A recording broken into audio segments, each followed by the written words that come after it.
নমস্কাৰ বন্ধুসকল, স্বাগতম জনাইছোঁ আন এটা ইনফৰ্মেটিভ ভিডিঅ' য'ত আপুনি APDCL মানে আসাম পাৱাৰ ডিষ্ট্ৰিবিউশ্যন কৰ্পৰেশ্যন লিমিটেডৰ পৰা ৰিক্ৰুইটমেণ্ট চাব পাৰিব কনচালটেণ্ট পোষ্টৰ কাৰণে। তাৰ কাৰণে আপোনালোকক এলিজিবিলিটি ক্ৰাইটেৰিয়া কি লাগিব, এডুকেশ্যন কোৱালিফিকেশ্যন কি লাগিব, আপোনালোকক গোটেইখিনি আপোনালোকক ভিডিঅ'ৰ মাধ্যমত কৈ দিম। ভিডিঅ'টো শেষলৈকে চাই থাকিব। এইটো পোষ্টৰ যিটো নেম অফ পোষ্ট হ'ল, নেম অফ পোষ্ট আপোনালোকক কনচালটেণ্ট APDCLৰ পৰা কনচালটেণ্টৰ পোষ্টৰ কাৰণে নতুনকৈ ভেকেঞ্চি ওলাই আহিছে।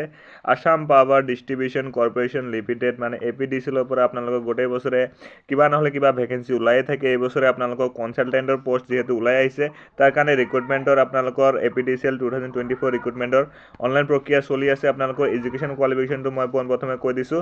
মোড অফ এপ্লিকেশ্যনটো হ'ল অনলাইন ফৰ্ম ফিল আপ কৰিব লাগিব আৰু এপ্লাই কৰা লাষ্ট ডেট যিটো হ'ল আপোনালোকৰ ফেব্ৰুৱাৰী মাহৰ 10 তাৰিখ 2024 আৰু অফিচিয়েল ৱেবছাইট যিটো আছে আপোনালোকে অফিচিয়েল ৱেবছাইট চাব পাৰে www.apdcl.org। আপোনালোকে যদি অসম পুলিচ নাইবা আসাম ডাইৰেক্ট ৰিক্ৰুইটমেণ্টৰ 3rd গ্ৰেড আৰু 4th গ্ৰেড নাইবা PNRD APDCLৰ কাৰণে যদি প্ৰিপাৰেশ্যন কৰি আছে, লগতে যদি আপোনালোকে SSC GDৰ কাৰণে যদি প্ৰিপাৰেশ্যন কৰি আছে, তেনেহ'লে আপোনালোকৰ কাৰণে মই এটা বেষ্ট PDF লৈ আহিছোঁ, য'ত আপোনালোকৰ থাকিব reasoning, general studies, English, mathematics গোটেইখিনি ইয়াতে কভাৰ থাকিব। আপোনালোকক যদি লাগে এইটো অনলি 99 ৰুপিছত আপোনালোকে PDFটো পাই যাব। এই গোটেইকেইটা PDF এক্সট্ৰাকৈ পাই যাব আপোনালোকে এটা ফৰ্মেটত।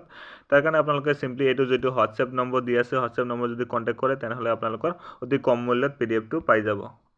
ইয়াতে আপোনালোকে চাব পাৰে Assam Power Distribution Company Limited মানে APDCL has released an employment notification for the recruitment of one post of consultantor কাৰণে এটা পোষ্ট লাগে আৰু এইটো প্ৰজেক্ট ক'ত হ'ব, ডিফুত আৰু কাৰ্বি আংলঙত, এই দুটা জাগাত আপোনালোকৰ পোষ্টিং হ'ব।